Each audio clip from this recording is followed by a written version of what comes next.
ಇವತ್ತು ಒಂದು ತುಂಬಾ ಅಪರೂಪದ ಕಾಯಿಲೆ, ಇದನ್ನ ತುಂಬಾ ರೇರ್ ಡಿಸೀಸ್ ಅಂತಾನೆ ಹೇಳ್ಬೋದು ಮುಂಚೆ. ಆದ್ರೆ ಇವಾಗ ಅಂದ್ರೆ ತುಂಬಾ ವಿರಳ ಕಾಯಿಲೆ ಅಂತ ಹೇಳ್ಬೋದಿತ್ತು. ಆದ್ರೆ ಇವಾಗ ತುಂಬಾ ಸರಳವಾಗಿ ಎಲ್ರಿಗೂ ಕೂಡ ಬರ್ತಾ ಇದೆ. ತುಂಬಾ ಮಾರಕ ಕಾಯಿಲೆ ಕೂಡ ಹೌದು. ಇದು ಕಾಯಿಲೆ ಬೇರೆ ಯಾವುದು ಅಲ್ಲ, ಕ್ಯಾನ್ಸರ್. ಈ ಒಂದು ಕ್ಯಾನ್ಸರ್ ಅನ್ನುವಂತ ಕಾಯಿಲೆಗೆ ಇನ್ನೂ ಕೂಡ ಸಾಕಷ್ಟು ರಿಸರ್ಚ್ಗಳು ನಡೀತಾ ಇದೆ. ಇನ್ನೂ ಕೂಡ 100% ಆದಂತ ಕ್ಯೂರ್ ಆಗುವಂತ ಮೆಡಿಸಿನ್ಸ್ಗಳು ಇನ್ನೂ ಕೂಡ ಲಭ್ಯ ಆಗ್ತಾ ಇಲ್ಲ. ಸೊ ಇಂತಹ ಒಂದು ಮಾರಕ ಕ್ಯಾನ್ಸರ್ ಕಾಯಿಲೆಗೆ ಈ ಒಂದು ನಿಯೋ ಆಯುರ್ವೇದದಲ್ಲಿ ಯಾವ ರೀತಿಯಾದಂತಹ ಟ್ರೀಟ್ಮೆಂಟ್ ಇದೆ? ನಿಜವಾಗ್ಲೂ ಕೂಡ ಕ್ಯಾನ್ಸರ್ ಅನ್ನ ಗುಣಮುಖ ಮಾಡಬಹುದಾ, ಅಥವಾ ಒಂದು ಮಟ್ಟಕ್ಕಾದ್ರೂ ಕೂಡ ಏನು ಈಗ ಇಂಗ್ಲಿಷ್ ಮೆಡಿಸಿನ್ಸ್ ತುಂಬಾ ಎಕ್ಸ್ಪೆನ್ಸಿವ್ ಮೆಡಿಸಿನ್ಸ್ ಇದೆ, ಸೊ ಆ ತರದೇ ಮೆಡಿಸಿನ್ಸ್ ಇಲ್ಲೂ ಕೂಡ ಬೇಕಾಗತ್ತಾ, ಅಥವಾ ಬಡವ್ರಿಗೂ ಕೂಡ ಕ್ಯಾನ್ಸರ್ ಬರ್ತಾ ಇರುವಂತಹ ಹಿನ್ನೆಲೆಯಲ್ಲಿ ಬಡವ್ರ ಕೈಗೆ ಸಿಗುವಂತ ಟ್ರೀಟ್ಮೆಂಟ್ ಮಿರಾಕಲ್ ಡ್ರಿಂಕಲ್ ಆಗಿರ್ಬೋದು ನಿಯೋ ಆಯುರ್ವೇದದಲ್ಲಿ ಇದೆಯಾ ಅನ್ನುವಂತ ಅದನ್ನ ನಾನು ಸರ್ ಕಡೆ ತಿಳ್ಕೊಳ್ಳೋಣ. ಸರ್, ಈಗ ಕ್ಯಾನ್ಸರ್ ತುಂಬಾ ಅಪರೂಪದ ಕಾಯಿಲೆ ಆಗಿತ್ತು, ಇವಾಗ ತುಂಬಾ ಸರಳವಾಗಿ ಎಲ್ರಿಗೂ ಬರುವಂತ ಕಾಯಿಲೆ ಆಗ್ಬಿಟ್ಟಿದೆ. ಏನ್ ಹೇಳ್ತೀರಿ ಸರ್ ಇದಕ್ಕೆ? ಅಗೇನ್ ಸುಮಾರು ರೀಸನ್ಸ್ ಹೇಳ್ತಾರೆ ಸರ್. ಸೊ ಆಮೇಲೆ ಆಹಾರದ ಬಗ್ಗೆನೂ ಹೇಳ್ತಾರೆ. ಸೊ ಕೆಲವೊಂದು ಕೇಸಸ್ ಅಲ್ಲಿ ಅವರು ಯಾವಾಗಲೂ ಹೈಜಿನಿಕ್ ಕಂಡೀಷನ್ಲೇ ಬಂದಿದ್ದಾರೆ. ಎಂದು ಆಲ್ಕೋಲು ತಗೊಂಡಿರಲ್ಲ, ಎಂದು ಸಹ ಸ್ಮೋಕ್ ಮಾಡಿರೋದಿಲ್ಲ, ಆದರೂ ಒಂದೊಂದು ಟೈಮ್ ಬರ್ತೈತೆ. ಸೊ ನನ್ನ ಮಗನಿಗೆ ಬ್ಲಡ್ ಕ್ಯಾನ್ಸರ್ ಬಂದಾಗ ಅವನಿಗಾಗ 12 years ಏಜ್, 2010 CMC ವೆಲ್ಲೂರಲ್ಲಿ ಟ್ರೀಟ್ಮೆಂಟ್ ತಗೊಳ್ಳೋ ಹೊತ್ತಿನಲ್ಲಿ ಇವನಿಗೆ ನಾನು ಡಿವಿಷನಲ್ ಕಮಿಷನರ್ ಆಗಿದ್ದೆ ಮುಸಫರ್ಪುರಲ್ಲಿ. ಪಕ್ಕದಲ್ಲೇ ಇವರು ಇದಕ್ಕೆ ಹೋಗಿದ್ರು, ದಾಬರ್ ಕಂಪನಿ ನೇಪಾಳಲ್ಲಿ ದೊಡ್ಡ ಫ್ಯಾಕ್ಟ್ರಿ ಇದೆ. ಅಲ್ಲೆಲ್ಲ ಏನೇನೋ ಜ್ಯೂಸ್ ಎಲ್ಲ ಕೊಟ್ಟಿದ್ದಾರೆ. ಇವನ್ನ ಬೈತಾ ಇದ್ದೀನಿ, ಆ ಜ್ಯೂಸ್ ಕುಡ್ದಿದ್ದಾನೆ ಅಥವಾ ಪೆಪ್ಸಿ ಕೋಕ್ ಕುಡ್ದಿದ್ದಾನೆ, ಸೊ ಇದರಿಂದ ಇವನಿಗೆ ಬಂದಿರೋದು ಬ್ಲಡ್ ಕ್ಯಾನ್ಸರ್ ಅಂತ.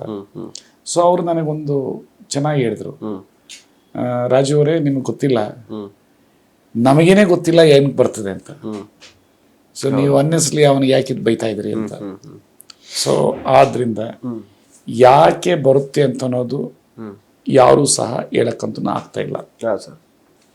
ಒಂದಂತೂ ಸತ್ಯ, ಅಡಲ್ಟ್ರೇಷನ್ ಅಂತೂ ಜಾಸ್ತಿ ಇದೆ ಫುಡ್ಡಲ್ಲಿ, ಅದಂತೂ ಇದ್ದೇ ಇದೆ.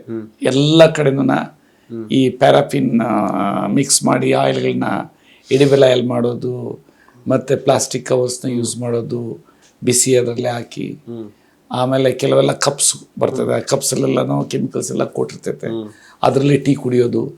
ಸೊ ಸುಮಾರು ಇದೆ ಅಂತ ಪ್ರಿಸಂಪ್ಷನ್ಸ್ ಅಷ್ಟೇ. ಸೊ ಇಲ್ಲಿ ಏನು ಕ್ವಶನ್ ಅಂತಂದರೆ, ಯಾವ ರೀತಿ ಸಾಮಾನ್ಯ ಜನರಿಗೆ ಎಟ್ಕುವಂತಹ ವಿಜ್ಞಾನ ಇದೆ. ಸೊ ಇದು ಡಾಕ್ಟರ್ ಜೋಹಾನಾ ಬಡ್ವಿಗ್ 1957 1957 ಈ ಒಂದು ಕೀಮೋ ಏನು ಕೊಡ್ತಾ ಇದ್ರು, ಅದರಲ್ಲಿ ಸರ್ಟನ್ ಇದನ್ನ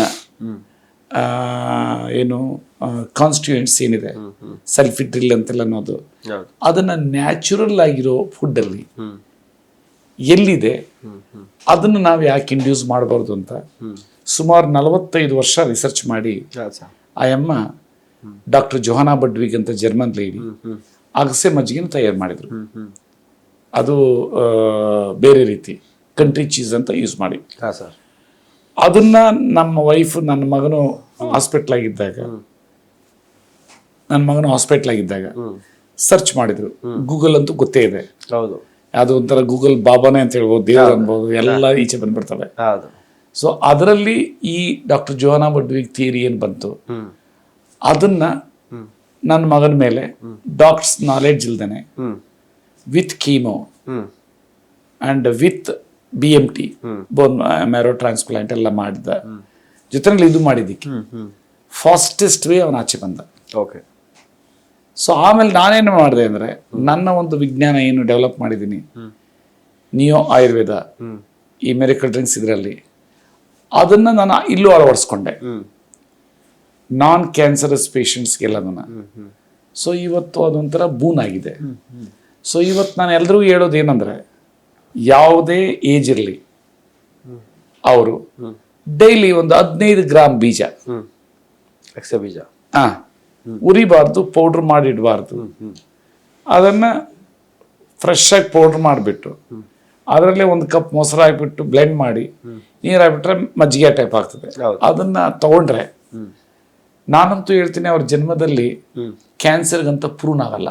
ಅಂದ್ರೆ ಕ್ಯಾನ್ಸರ್ ಇದರಿಂದ ಹೊರ ಇರ್ತಾರೆ ಅಂತ, ಸ್ಟ್ರೋಕ್ ಇಂದ ಹೊರ ಇರ್ತಾರೆ, ಆಮೇಲೆ ಇದು ಏನು ಹಾರ್ಟ್ ಅಟ್ಯಾಕ್ ಇಂದ ಹೊರ ಇರ್ತಾರೆ ಅಂತ. ಸೊ ಈಗ ಕ್ವಶನ್ ಬರುತ್ತೆ, ಹೌದು, ಯಾಕೆ ಎಲ್ಲಕ್ಕೂ ಸೈನ್ಸ್ ಹೇಳ್ಬೇಕೀಗ. ಯಾಕೆ ಅಂದ್ರೆ ಅದರಲ್ಲಿ ಲಿಗ್ನನ್ಸ್ ಅಂತಿದೆ, ಅದು ನಮ್ಮ ಶರೀರನ ಸ್ವಚ್ಛ ಮಾಡುವಂತಹ ಗುಣ ಇದೆ. ಎರಡನೇದು ಅದರಲ್ಲಿ ಒಮೆಗಾ 3 ಒಮೆಗಾ 6 ಅಂತಿದೆ.